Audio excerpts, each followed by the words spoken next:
పడ్డ కష్టం చెప్పని కూడా 3 ఏళ్ళ నుంచి ఏగి ఏగి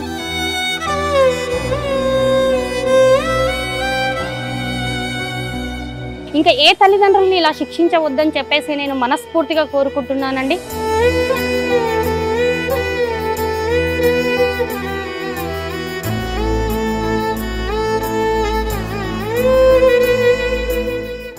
నవమాసాలు మోసి కని పెంచి పెద్దవాళ్ళని చేసి విద్యాబుద్ధులు నేర్పించి ప్రయోజకులుగా మార్చిన తర్వాత కన్న తల్లిదండ్రులను వాళ్ళ ఇంటి నుంచే అతి దారుణంగా గెంటేశాడు ఒక కసాయి కొడుకు.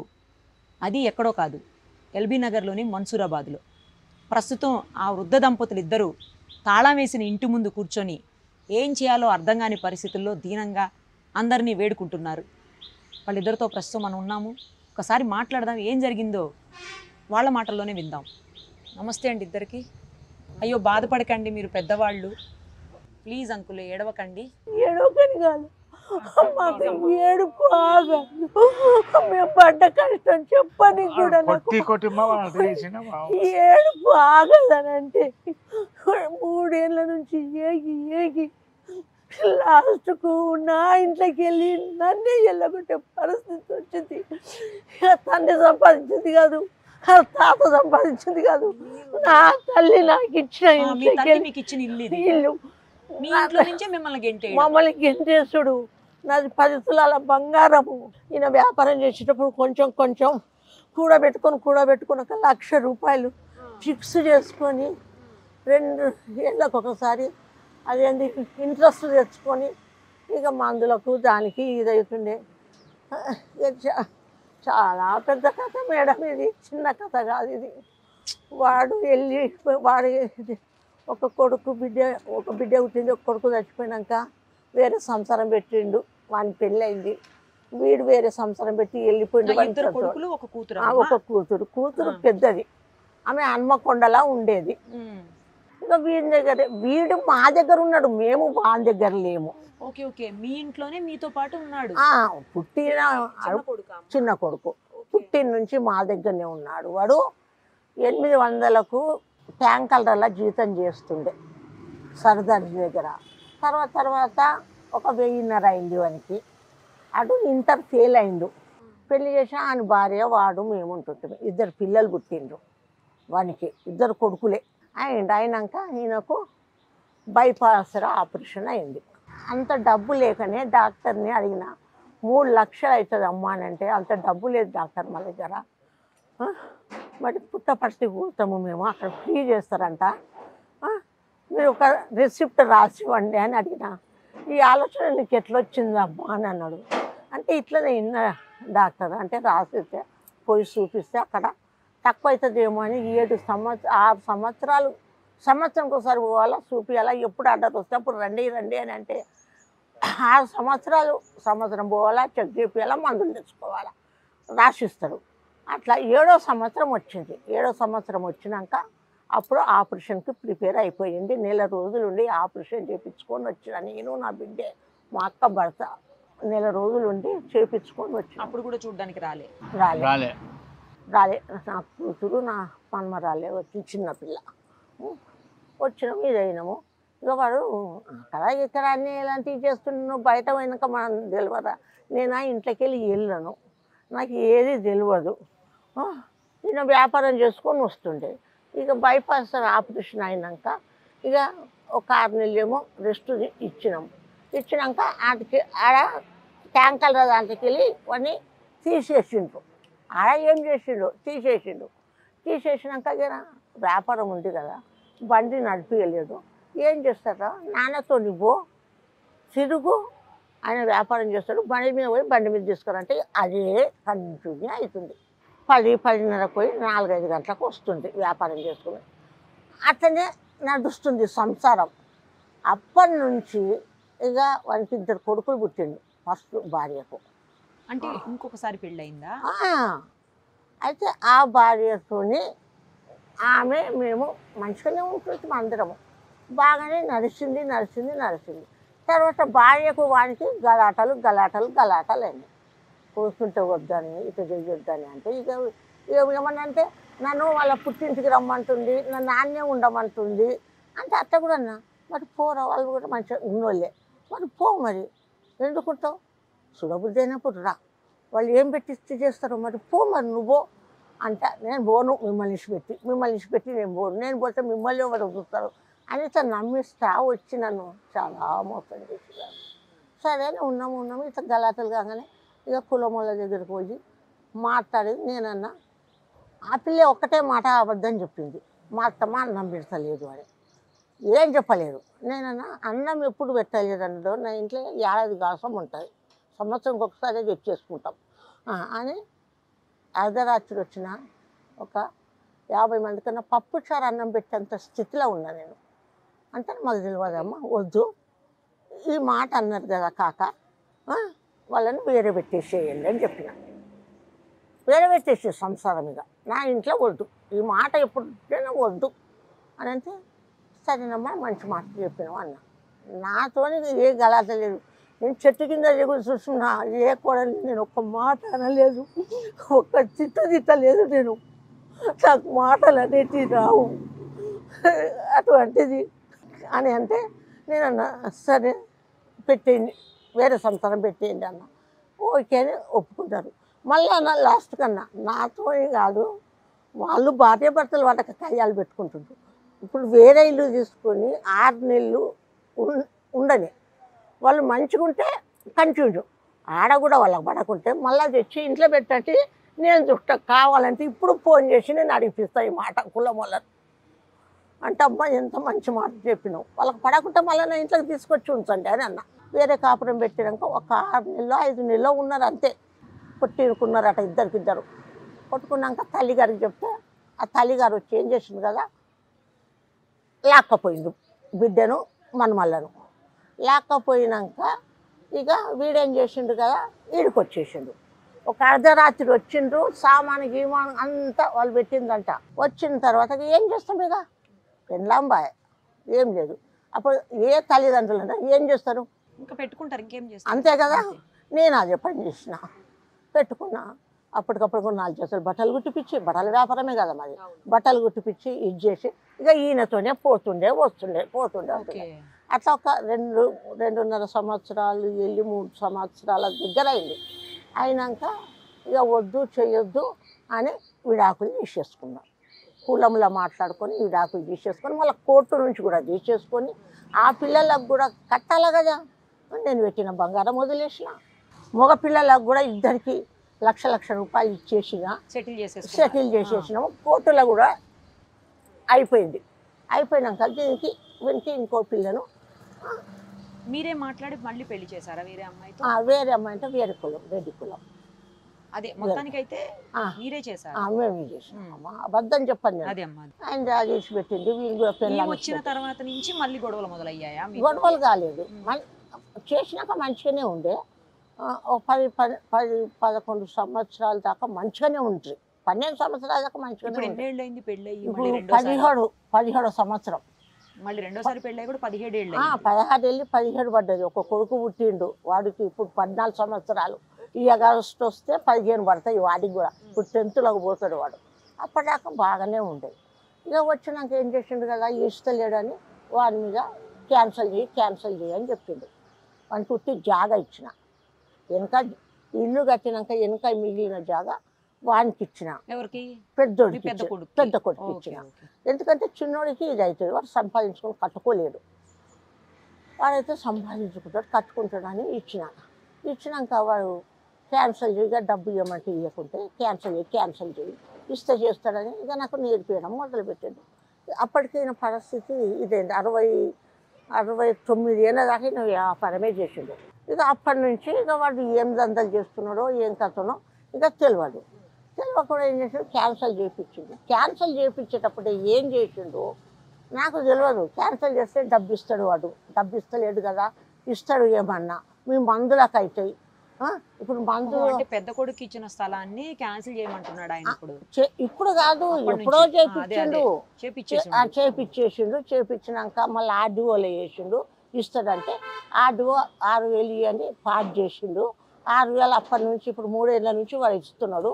వాడు ఇచ్చిన 6,000 మాకు మందులకు సరిగ్గా సరిపోతున్నాయి. ఇక అప్పుడు ఏం చేసిండు కదా, నా తదంతరము వాడికి కానీ రాపించుకున్నాడు, అది నాకు తెలియదు. ఏది ఇల్లుని? ఈ ఇల్లు కాదు, పెద్దోడి మొత్తం వాడికే కావాలని.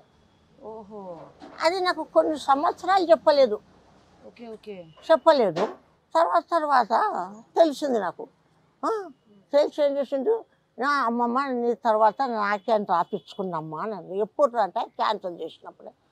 ఎట్లన్నా నేను తెచ్చినాక నీకే కదరా, మరి ఎందుకు రాపించుకున్నావు అంటే, ఏమో రాపించుకున్నా. నువ్వు రాపించుకున్నా నీకే, రాపించుకోకున్నా నీకే, వాళ్ళకి అది ఇచ్చినా నీకు ఇది అవుతుంది అంతే కదా, ఇంకా ఎందుకురా, ఇంకా ఎవరో చెప్పేది ఇది కాదు అని అన్నాక ఏం చేసిండు కదా, ఇక అసలు గోల్డ్ ఉంది. గోల్డ్ ఉంటే నేను వానికి ఆ జాగ ఇచ్చిన, నీకు ఈ ఇల్లు ఇచ్చిన, ఈ పత్తులలో నా మీద ఉన్న గోల్డ్ ఆడపిల్లకి ఇవ్వాలన్నా తప్ప అమ్మ? తప్పేం లేదు, ముగ్గురికి సమానంగా ఇస్తున్నా. ఇప్పుడు మా ఇళ్ళల్లో ఎట్లా అంటే, ఎవరు సామాన్యంగా అందరికి ఉంటుంది, తల్లి సొమ్ము ఆడపిల్లకి ఇవ్వాలి. అందుకనే వాళ్ళకి పంపించినందుకు పత్తులాలు ఆడపిల్లకి ఇవ్వాలి చెప్పిన. నేను బతుకున్నప్పుడే చెప్తే వాళ్ళకి తెలిసిపోతుంది కదా అని అన్నా. అంటే సరే అని అంటారు. తర్వాత కొన్ని రోజులు అయినాక ఏం చేసిండు కదా, లేదమ్మా దొంగలు పడుతున్నారు, ఆ ఇంట్లో పడ్డారు ఈ ఇంట్లో పడ్డారు, దొంగలు తిరుగుతూ ఉన్నారు, బంగారము 8 ఏళ్ళ కిందనే నేను ఈయన చేసినప్పుడు కొంచెం డబ్బు దాచిపెట్టుకుంటా 1,00,000 రూపాయలు చేసుకొని ఫిక్స్ చేసుకున్నా. 7 ఏళ్ళు అయినాక తీసుకోవచ్చు అంటే మా ఆరోగ్యాలు మొత్తం అట్లా క్షీణించినప్పుడు తెచ్చుకోవచ్చు.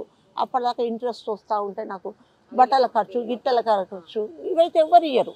అయితే ఏం చేసిండు కదా, లాకర్లు పెడదాము అంటే, లాకర్లు ఎందుకురా, మన ఇంట్లో ఉండగా లాకర్ ఎందుకు, మంచి తెలియని ప్లేస్లో పెట్టినాం. వాడు టీవీ కంపెనీ ఉండే ముందు వాడికి స్టాండ్ ఇచ్చిండు, దానికి డోర్ ఉంది, అండ్లా పెడుతుంటే నేను బీరువాలో కూడా పెట్టకపోతుంటే, అది ఎవరికి తెలియదని అండ్లా పెడుతుంటే, ఇది మంచిగా ఉందిరా ఇంట్లోనే పెడతా, అప్పటి నుంచి పెడుతున్నా, వద్దొద్దు లోపల పెడదాం, నీకు నమ్మకం లేదా అని అట్లా ఫోర్స్ చేసిన. ఇక వాడు దూరమైండు, బిడ్డ దూరం ఉంటుంది. ఇక ఉన్నాడు వీడే కాదని అంటే చూస్తారో చూడరో, వాళ్ళు చెప్పినట్టు వినాలి కదా అని, నీ పేరు పెడతా నా పేరు పెడతా అంటే, ఇంకప్పుడు నాకు కొంచెం నమ్మకం వచ్చి ఆయనంతా తీసుకుపోయి లాకర్ తీసి, లాకర్లో పత్తుల బంగారము, ఇంటి పేపర్లు అవన్నీ అట్లా పెట్టినాం. పెట్టేసి వచ్చినాం. ఇక తర్వాత ఏం చేసిండు కదా, ఇక కయ్యాలు మొదలు పెడుతున్నారు గల్లలు, దానికాడ దీనికాడ తిట్టడం బంద్ చేయడం, అది ఇదిగా చిల్లర చేస్తాడు. ఎందుకు చేస్తున్నావు, ఏం కథ, ఇవన్నీ వద్దురా, నేను వేయగలేను, వాడు పోయి ఎట్లా బతుకుతున్నాడో నువ్వు కూడా ఇంట్లోకి వెళ్ళిపో, మేము పోయినాక నువ్వు తీసుకో ఇల్లు వెళ్ళిపో అంటే, అదేమైనది నీకు చేత కాదు వండుకోనికి, అది ఇది అత్తయ్య మేము పోము అంటే, మా యారాన్ని పిలిపించిన, నా బంగారం ఇయ్యు, నా ఫిక్స్ కాగితం ఇచ్చేసి వెళ్ళిపోండి, లేకుంటే మీద ఉండండి, మమ్మల్ని ఉండమంటాడు మీద. మేము ఎందుకుంటా, నేనేం చేసినమ్మా, ఇది కూడా ఇల్లు ఇది అవుతుంది, పైసా కష్టం అవుతుంది, రోగాలు బాగా అవుతున్నాయి నాకు, లోన్ తీసుకొని కట్టిపిస్తే కిరాయిలతో లోన్ కట్టేస్తా అదే అని ఇస్తే వాడేం చేసిండు, వాని పేరు మీద పెట్టుకున్నాడు, అది కూడా నన్ను మోసమే చేసిండు. ఏమని పేరు వాంది పెట్టుకున్నాడు, కాగితం షూరిటీకి నా ఇంటి కాగితం పెట్టిండు. ఎట్లయినా కట్టినాక వస్తుంది కదా నాది నాకు అని అట్లా నమ్ముకొని అట్లా ఊకున్నా. ఆ కిరాయిలు వచ్చినా కొంచెం నేను లోన్ కడుతున్నా. ఈ 9 నెలలు కట్టిండో లేదో నాకు తెలియదు. ఇక బంగారం ఏమంటే ఇస్తలేడు. తర్వాత మీరు చచ్చిపోండి అని అన్నాడు. నన్ను చచ్చిపోమని వీడు ఎంతగానో అంటాడు. అంటే నేను చచ్చిపోతే వీడికి ఆడికి నా పేరు, ఇప్పుడు ఆ నీళ్ళు కూడా నా పేరు మీదనే ఉంది, మొత్తం వేసుకోవాలని చూసిండు వాడు. ఆ ఇల్లు వేసుకోవాలా, ఈ ఇల్లు వేసుకోవాలా, ఆ పత్తుల బంగారం బ్యాంకులో పెట్టింది వేసుకోవాలని అని ఐడియా వచ్చింది. అందుకని ఇక నన్ను చచ్చిపోండి అంటే అప్పుడు నా మైండ్ వెలిగింది. ఇక అబ్బా ఇవన్నీ వేసుకొని అందరికి అన్యాయం చేసేటట్టున్నాడు వీడు, అందరికి అన్యాయం చేసేటట్టున్నాడు. ఇక నేను అప్పుడు నాకు అవసరం ఇది వెళ్ళిపోండి వెళ్ళమంటే వెళ్ళాం. ఎందుకు వెళ్తాం, వాళ్ళకి ఇచ్చినావు నాకు ఇచ్చినావు, వాళ్ళతో నాకు ఏది లేదు, నువ్వు వెళ్ళిపో, మేము పోయినాక తీసుకున్నావు, నీకే నువ్వు రాసుకున్నావు కదా, అమ్మ చచ్చిపోయినాక నాకని తీసుకో. దాని మీద గలాటలు, ఇక కోడలు కూడా మీ కొండను పెట్టను మీరు వెళ్ళిపోండి నేను ఎందుకు వెళ్ళిపోతున్నా, నువ్వు కట్టించినావా అని ఇట్లా ఫైట్ అయితేనే ఉంది. ఉన్న కర్రలు తింటున్నా, వాళ్ళు వండుకుంటే ఇంత నెయ్యి వేసుకొని తింటున్నా, లేకపోతే ఇంత ఉల్లిగడ్డ మిరపకాయ వేసుకొని తింటున్నా. ఇట్లా తింటే కాదు ఏమన్నంటే కూరగాయలు వండకు పెట్టకు అట్లా కట్ చేసేసిండు. అట్లయినా మొండికేసుకున్నా, అట్లా కూడా మొండికేసుకుని అబ్బో వీడు మొత్తమే మింగేసేటట్టున్నారు. సావండి, ఎందుకు బతుకుతాను, ఆరోగ్యం బాగలేదు, హాస్పిటల్లో పన్ను వీపించుకొని వస్తే ఏమంటాడు వాడు, నోట్లో పురుగులు పడ్డాయా పన్ను వీకిపించుకున్నావు అంటే నేను వీకి పురుగులు పడ్డాయి, రేపు నీకు కూడా పడతాయి అని అన్నా మేడం. ఎవరైనా ఈ వయసుకి రావాల్సిందేగా అమ్మ, ఎవరైనా వృద్ధులు కావాల్సిందే అదే జీవితంలో. ఇక మా కూతురు ఏంది ఉద్యోగ పర్పస్ మీద ఇక్కడికి వచ్చి ఇక్కడనే ఉన్నారు.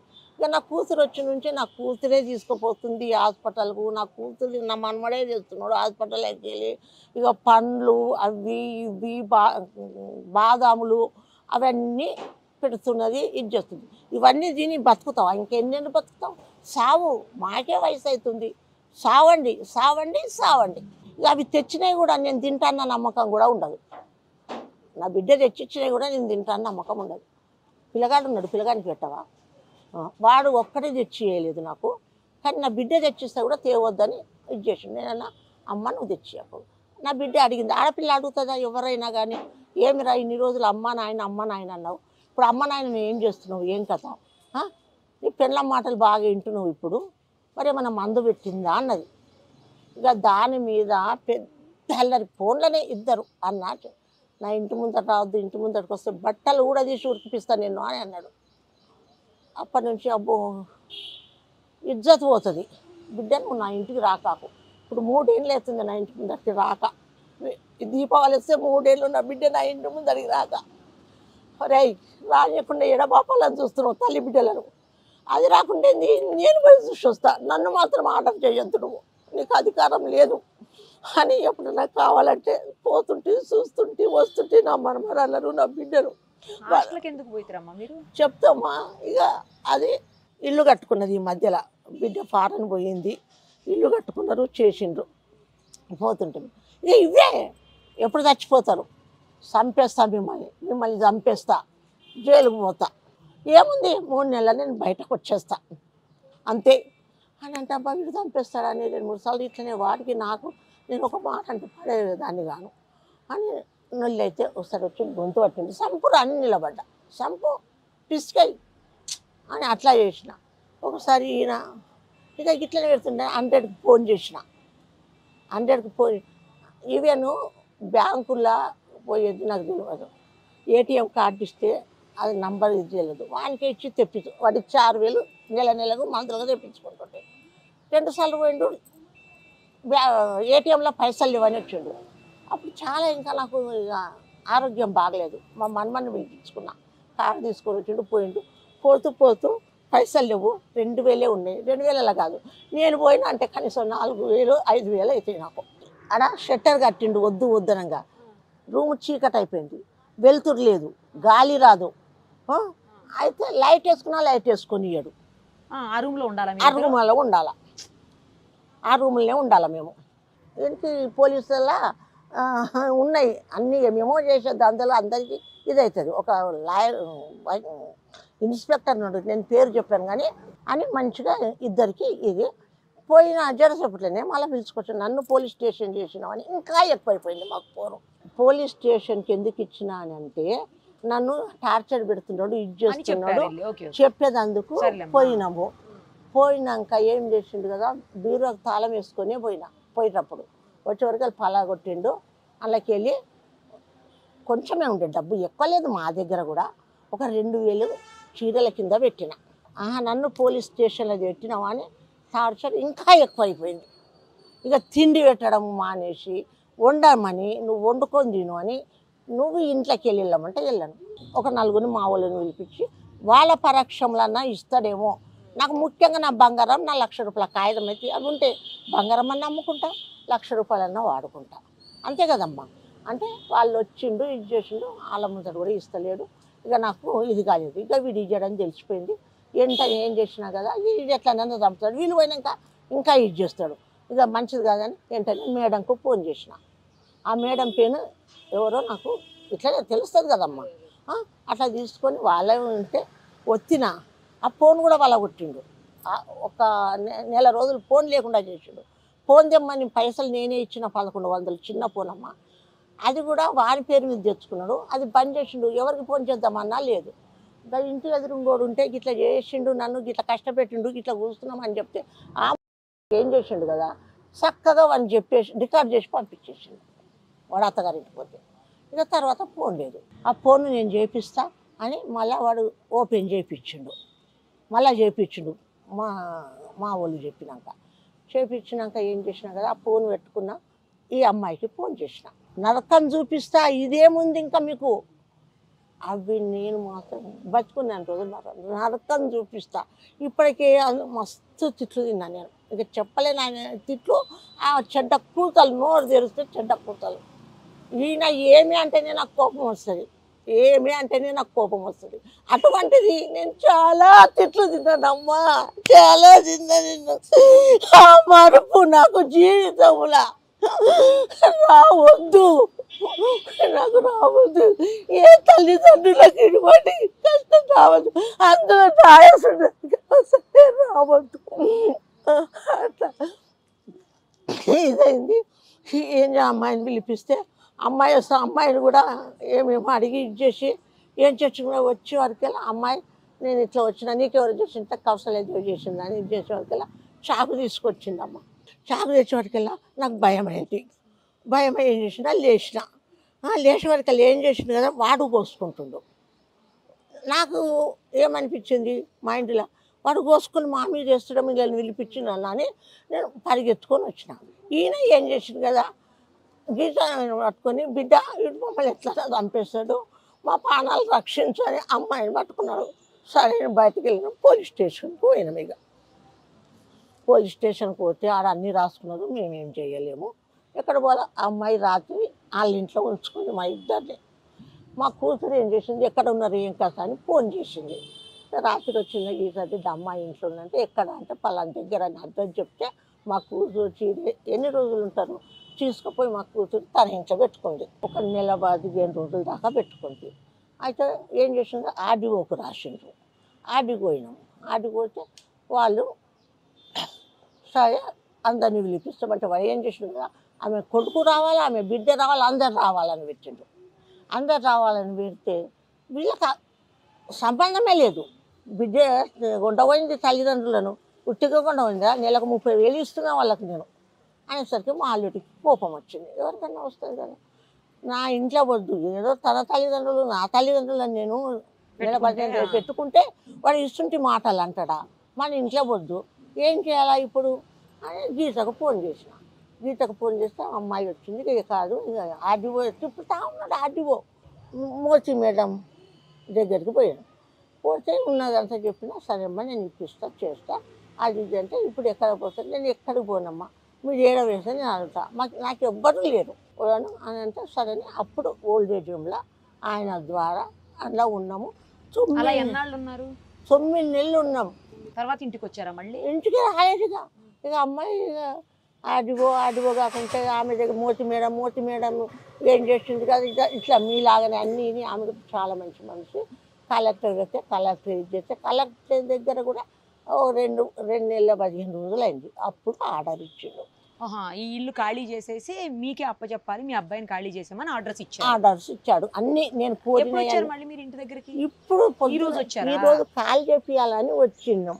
ఓహో, వచ్చేసరికి తాళం వేసేసుకుని వెళ్ళిపోయింది, ఎక్కడో పరారైపోయింది. ఈ విషయం తెలిసింది కావచ్చు, తెలిసిండొచ్చు, ఎవరు చెప్పిండో ఎట్లా. గీతారెడ్డి ఇక తర్వాత గీతారెడ్డిని అడగండి మేడం మీరు.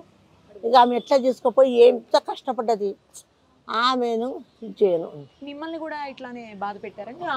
బిచ్చం ఎత్తుకోమంటాడమ్మా. గుడి దగ్గర పోయి ఇద్దరిని, నువ్వు ఒక పక్క కూర్చో, ఈమె ఒక పక్క కూర్చుంటుంది, బిచ్చం ఎత్తుకొని అంటాడు. బిచ్చం ఎత్తుకోవాలి. ఇట్లా నెత్తి మీద కొట్టడానికి వచ్చాడు. భార్య ఏమొచ్చింది గట్టిగా పట్టుకుంది. పట్టుకుంటాడు ఏం చేసిండంటే నెత్తి చేతి మీద పెద్ద చేతులు తీసి కొట్టిండు. కొడితే రక్తం అంతా గడ్డగట్టుకపోయింది నరాలల్లో. ఎక్స్రే తీపించినాము. గడ్డ కట్టిపోతే ఆమెకు కారర్ తీసుకొచ్చినాము. అప్పుడే ఆడు ఇట్లా కథలు చాలా చేసిండమ్మా మమ్మల్ని. కాళ్ళల్లో ఏంది ఉండొద్దు అన్నాడు, ఎప్పటికి పెట్టుకోవాలా, ఇంట్లో 3 గంటలు పెట్టుకో, బయటకు పోతే మాత్రం చీకటి గదిలో పెట్టాడంట కదా. చీకటి గదిలో పెట్టాడు. చీకటి గది మేడం, కిటికీ లేదు, ఏం కిటికీ లేదు లేదు, ఏమీ లేదు, లైట్ వేసుకొని లేడు, చీకటి గదే కదా ఇక మాకు. ఇక వాడు సంపుతా అన్నలో మేము ఎప్పుడు కట్టని వేసుకుని వండుకుంటుంటే, అటువంటిది వాడు ఏ రాత్రి వచ్చి ఎవరు చెప్పరు కానీ భయానికి వాడికే మాట్లాడు, తాగుడు తినుడు తిరిగేటోళ్ళు అనేది. ఇక ఎవడు రాడు ముందరికి, రోడ్డు ఎవరు వచ్చి మీరు గట్టిగా మాట్లాడలేకపోయారా? గట్టిగా ఎక్కడ మాట్లాడిచ్చినా మాడు కొట్టడానికి వస్తున్నాడు మీదికి. మాట్లాడుడట, గోడలకేసి చేస్తాడు, గొంతులు విసుకుతాడు, కొడుతుంటాడు, గోడకేసి గుర్తాడు తలకాయ తీసి. మనిషేనా వాడు? ఆడు చూస్తే మీకు మాకు ఈడ కూడా ఇది లేదు. ఇప్పుడు ఇల్లు తీసుకున్నా మా ప్రాణ భయం ఉంది. పోలీస్ మాకు ప్రొటెక్షన్ ఇవ్వాల, వాడు చేయకుండా వేరేలతోనైనా చేపిస్తాడు. అందు గురించే మాకు ఇట్లా ఇదే ఏంది. మీ ఇంట్లో, మీ సొంత ఇంట్లో మిమ్మల్ని ఉండనీయకుండా బయటకు గెంటేసి ఆయన తాళం వేసుకుని పోయాడంటే నాకు అర్థం కావట్లా. ఇలా ఇల్లు కాల్ చేపిస్తారు, అవన్నీ ఇచ్చేయాలా అని ఎవరో చెప్పేసినట్టున్నారు. అంత నిన్ననే అయిందే, మరి ఎవరు ఎప్పుడు చెప్పిండో తెలియదు. కథం నిన్ననే పరారైందా, రాత్రి పరారైందా తెలియదు. ఇప్పుడు వరకు మనకు వృద్ధ దంపతులు చెప్పినటువంటి ఆ గీత ప్రస్తుతం మనతో ఉన్నారు. తన గురించి తెలుసుకొని, అలాగే వీళ్ళకి ఎలాంటి హెల్ప్ చేశారు, వాళ్ళు ఎలాంటి ఇబ్బందుల్లో ఉన్నారు అన్నీ ఆమె ప్రత్యక్షంగా చూస్తున్నారు గత కొన్ని నెలలుగా. తనతో కూడా ఒకసారి మాట్లాడదాం. గీత నమస్తే అండి. నమస్తే మేడం. ఏం జరిగింది వీళ్ళు మీకు అసలు ఎట్లా పరిచయం? మీరు ఒక వాలంటరీ ఆర్గనైజేషన్ నడిపిస్తున్నట్టు తెలిసి. నేను ఆర్గనైజేషన్ అని కాదు మేడం, నేను ఒక human rights people watch council of ఇండియాలో నేను ఒక గత 3 ఇయర్స్గా పనిచేస్తున్నాను. ఆ విధంగా నాకు వీళ్ళకి ఎవరో నెంబర్ ఇచ్చారంట తనకు. సో నాకు కాల్ చేసి ఈ విధంగా జరుగుతుందని 2-3 సెప్టెంబర్ నెలలో ఒక 2-3 టైమ్స్ కాల్ చేశారు. నేను బిజీగా ఉండడం వల్ల రాలేకపోయాను. ఎప్పుడైతే ఇక స్టార్ట్ అయిపోయింది మాకు ఇట్లా అని చెప్పి రాగానే బంధుమిత్రుల సమక్షంలో నేను రావడం జరిగింది.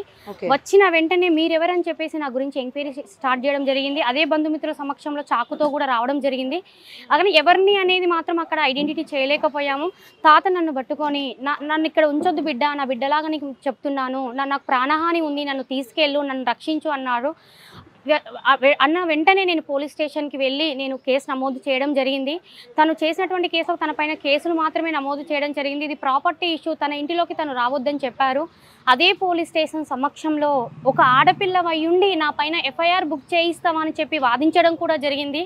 ఇక్కడ నేను ఉన్నది హ్యూమన్ రైట్స్, నీకొక్కరి కోసం బానిస కోసం బ్రతకట్లేదు. ఇది హ్యూమన్ రైట్స్ అనేది అన్ని కులాలకు అన్ని మతాలకు న్యాయం చేయడం కోసం ఉన్నది. నీలాంటి వారిని ఎంతో మందిని చూసాం. నీ యొక్క అవినీతి కానీ, నీ యొక్క పెత్తనం కానీ ఇంకెవరిపైన చూయించుకో అని చెప్పి నేను రావడం జరిగింది. తర్వాత ఇది కేసుని నేను ఆర్డీఓ సమక్షానికి తీసుకెళ్లడం జరిగింది.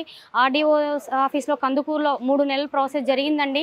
ఈ 3 నెలల ప్రాసెస్లో కూడా నేను ఒక్కరిని ఎందుకు తిరగాలి, మా అన్న మా అక్క కూడా ఉంది, మా ఆడపరచను కూడా చూడకుండా తనను కూడా లాగడం జరిగింది. సార్ అన్ని హియరింగ్స్ విన్న తర్వాత వీళ్ళకు 6,000 మెయింటెనెన్స్ ఇవ్వాలని ఆర్డర్ ఇవ్వడం జరిగింది. కానీ వీళ్ళకి కావాల్సింది 6,000 రూపాయలు కాదు. వీళ్ళు రోడ్డు పైన ఉన్నారు ఈరోజు. తన ఇల్లు తనకు కావాలి అనే ఉద్దేశంతో ఈ ఆర్డర్ని తీసుకొని నేను వెల్ఫేర్ ఆఫీసర్స్, సీనియర్ సిటిజన్ కేసెస్కి అప్రోచ్ అయ్యాను. కలెక్టర్ సార్ని కూడా అప్రోచ్ అయితే అక్కడ ఒక 2 మంత్స్ ప్రాసెస్లో సార్ అన్ని హియరింగ్స్ విన్న తర్వాత ముసలామ తనకు వృద్ధ దంపతులదే ఆస్తి అని నిర్ణయించుకున్న తర్వాత ఆ వృద్ధ దంపతులకు ఉన్నటువంటి ఇంటిని, 10 తులాల బంగారాన్ని, ఇంటి డాక్యుమెంట్స్ని, 1 lakh ఫిక్స్డ్ డిపాజిట్ని with RDO sir, Rachakonda commissioner గారి త్రూ ఇంప్లిమెంటేషన్ చెయ్యాలి. ఆర్డర్ కాపీ ఇచ్చినటువంటి విత్ ఇన్ 2 days మాకు ఆర్డర్ ఇవ్వడం జరిగింది. ఈరోజు నేను ఒక చిన్న విషయాన్ని చెప్పదలుచుకుంటున్నాను, నా కోపంతో కాదు. ఈ ఆర్డర్ ఇచ్చినాక కూడా మాకు ఒక వ్యక్తి పేరు మెన్షన్ చేయదలుచుకోలేదండి. ఆ వ్యక్తి పార్టీస్కు మేము ఆర్డర్ కాపీ ఇవ్వము అని కూడా మమ్మల్ని తిప్పిన సందర్భాలు ఉన్నాయి. ఆ తిప్పిన సందర్భాల్లో నేను కలెక్టర్ సీసీ గారి దగ్గరికి వెళ్ళి, సార్ ఆర్డర్ కాపీ పార్టీస్కి ఇవ్వని అంటున్నారు, నాకు ఇవ్వకండి, నేను మధ్యవర్తిని, థర్డ్ పర్సన్, నేను ఒక హ్యూమన్ రైట్స్, వాళ్ళకి ఇవ్వాలి అన్నప్పుడు ఆర్డర్ కాపీ ఇవ్వడానికి కూడా నన్ను చింతలుకుంటారా, మెట్రో స్టేషన్కి దగ్గర మా ఇంటికి వస్తామని చెప్పి నానా విధాలుగా నా ఫోన్ కాల్ ద్వారా మాట్లాడినప్పటికీ ఏదో జరుగుతుందని నేను ఆలోచించి అమ్మమ్మ వాళ్ళని నేను ప్రొటెక్షన్లో ఉంచాను కాబట్టి నేను ఆటో పోలీస్ స్టేషన్ వరకు మాట్లాడానని చెప్పేసి పోలీస్ స్టేషన్ సమక్షంలో నేను 100% తీసుకుంటాను, నా పిల్లల్ని ట్యూషన్కి వెళ్ళే టైం అయ్యింది, నేను రాను అని చెప్పేసి విత్ పోలీస్ స్టేషన్ త్రూలో నేను ఆర్డర్ కాపీ తీసుకోవడం జరిగిందండి. తర్వాత మళ్ళీ వాళ్ళను నాకు తెలిసిన వాళ్ళ ఇంట్లో ఉంచడం జరిగింది. తర్వాత ఈ ఆర్డర్ కాపీ తీసుకెళ్ళి ఆర్డీఓ సార్ దగ్గరికి వెళ్తే ఆర్డీఓ సార్ విత్ ఇన్ ఒక 1 అవర్ టైంలో ఇది సాధించావురా అని నన్ను విష్ చేసుకుంటూ విత్ ఎంఆర్ఓ మేడంకి, సిఐ సార్ గారికి మళ్ళీ మీరు విత్ ఇన్ 7 డేస్లో వాళ్ళ ఇల్లు వాళ్ళ ప్రాపర్టీస్ వాళ్ళకి ఇప్పియాలని చెప్పి మళ్ళీ మాకు ఆర్డర్ ఇష్యూ చేశారు. ఈ ఆర్డర్ని ఎంఆర్ఓ మేడం గారికి కూడా సమర్పించడం జరిగింది. నిన్న మేము 11 o'clock అది వెళ్ళి వచ్చాము. ఈరోజు టైం ఇచ్చారు. ఈ విత్ ఇన్ టైంలో తను తెలుసుకొని ఇంటికి లాక్ చేసుకొని ముందస్తుగా వెళ్ళిపోయారండి. కానీ ఏ కన్న తల్లిదండ్రులు కూడా ఇటువంటి పరిస్థితికి రాకూడదు కూడా. అసలు తల్లిదండ్రులు లేనిది ఈ టైంలో ఒక చిన్న విషయం ఏంటంటే మన తల్లిదండ్రులు అహర్నిశలు కష్టపడేది మన కోసమే, వాళ్ళ తదినంతరం మనకే చెందుతుంది ఆస్తి. ఈ చిన్న విషయాన్ని మీరు ఎందుకు ఐడెంటిఫై చేయలేకపోతున్నారు? జన్మనిచ్చిన తల్లిదండ్రులు ఇంత అవస్థ పెట్టొద్దు. వాళ్ళు ఆ 10 నెలల కాలంలో పడిన బాధ పిన్ టు పిన్ నేను చూశాను. నేను ఇటు సొసైటీకి సేవ చేసుకుంటూ వాళ్ళు ఏడ్చిన ప్రతిసారి పరిగెత్తుకుంటూ నేను ధైర్యం చెప్తూ ఇదే తాత ఓల్డేజ్ హోమ్లో ఉంటూ నా భార్యతో ఇదే ఇంట్లో నేను సంసారం చేశాను, నా అత్తగారిస్తే నా తుది శ్వాస వెళ్ళే వరకు వస్తుందా తల్లి అని నన్ను అడిగినప్పుడు నేను సమాధానం చెప్పుకోలేకపోయాను. కానీ వాళ్ళు తినే, నాకు తెలిసి నా కూతురు తిన్నంత అన్నం కూడా పిల్లలు తిన్నంతే తినదు. అలాంటి దుస్థితి ఏ కన్న తల్లిదండ్రులకు రావద్దు. మినిమం మనం చదువుకున్నాం, ఇంకా మనం అన్ఎడ్యుకేటెడ్ సొసైటీలో లేదు. ఈ ఇష్యూ ప్రతి ఒక్కరికి రేట్ చేయండి. వీళ్ళ వల్ల కనీసం కొందరిలోనైనా మానవత్వం వచ్చి ఇంకా ఏ తల్లిదండ్రులని ఇలా శిక్షించవద్దని చెప్పేసి నేను మనస్ఫూర్తిగా కోరుకుంటున్నానండి. కానీ అంతలాగా బాధ పెట్టి మనుషుల్ని అసలు దారుణంగా చీకటి గదిలో పెట్టి కొట్టడానికి మీదకి వచ్చి కొట్టి ఆవునైతే తల్లినైతే సీసీ కెమెరాస్ కూడా ఉన్నాయి మేడం. ఏమనంటే అన్నం పెట్టలేదంటారు అని చెప్పి అని అన్నారు. ప్రతి దగ్గరికి వెళ్తే కొంతమంది దాన్ని తప్పుదోవ పట్టియడానికి చూశారు. ఇన్ని రోజులు చిన్న కొడుకు తల్లిదండ్రులను చూసిండ్రు అని ఇక్కడ టాపిక్ డైవర్ట్ చేస్తుర్రు. కానీ ఇది తల్లిదండ్రుల ఇల్లు, తల్లిదండ్రుల దగ్గర తనున్నారు. కానీ తనున్నప్పుడు మీరు ఇలా ఏ విధంగా చేస్తారు? ఇక్కడ ప్రతి ఒక్కరు కూడా తన గురించి ఏందో కూడా తెలియజేస్తారు మేడం. కానీ ఇది కరెక్ట్ కాదు. మమ్మల్ని ఎన్నోసార్లు అవహేళన చేశాడు. ఆర్డీఓ ఆఫీస్లో కానీ కలెక్టర్ ఆఫీస్కి వెళ్ళినప్పుడు కూడా. మీరైతే ఒక ఆర్డర్ ని కాపీని సంపాదించగలిగారు చెప్పాలంటే ఇది మీ గెలుపు 100% మేడం. ఇది నా కాకపోతే దాన్ని ఇప్పుడు ఇంప్లిమెంట్ చేయటంలో మీరందరూ సహకారాలు కావాలి మేడం.